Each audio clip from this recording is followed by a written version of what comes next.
favorites. Cecily Beasley was never polite. She never said thank you or please or good night. She tap danced on tables, she cartwheeled in dirt, and she wrote, "I won't share," on the front of her shirt. She sucked up spaghetti in one giant slurp, and she'd laugh if she belched out a loud, stinky burp.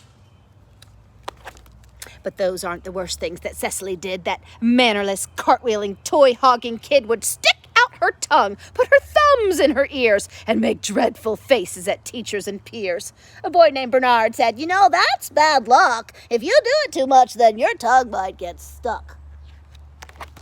When Bernard had a birthday, the cake was in place, and Cecily sang with a smirk on her face. And then just when the very last note had been sung, something horrible happened to Cecily's tongue. She stuck her tongue out, and it stayed there. It froze. She screamed when she noticed her mouth wouldn't close. A bird hovered near her and happily cooed, dropping twig after twig on her tongue as she shooed.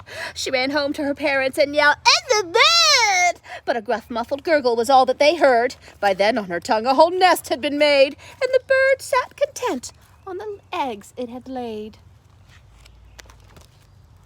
They drove to the doctor as fast as they could. He checked out her tongue and he said, "It's not good. It's a mocking-beak tongue snatcher, rude and tenacious. They roast on the tongues of the loud and audacious. They tend to get feisty. Don't mess with that nest. No, patiently waiting is what I suggest. You'll be fine, but no cartwheels till all the eggs hatch. There are surely more serious things one could catch."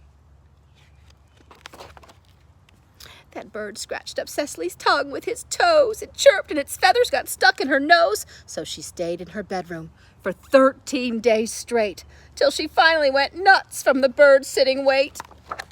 She went out for a walk and she heard someone shouting, "Just look at that stuff that girl's tongue has been sprouting." "Her tongue is a menace," a man replied sadly. "It serves that kid right for behaving so badly." Some children were scoffing and stopping to linger. They were joking and laughing and pointing a finger. Well, Cecily desperately wanted to scream, to stomp and make faces and let off some steam.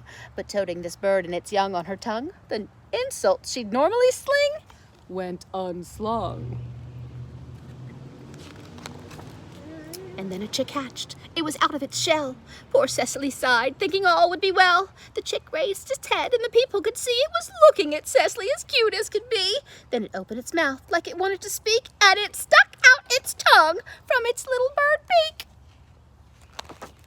Then things started happening frightfully fast. The rest of the eggs began hatching at last. As Cecily watched, one by one they were sprung. Each hatchling looked up, and it stuck out its tongue.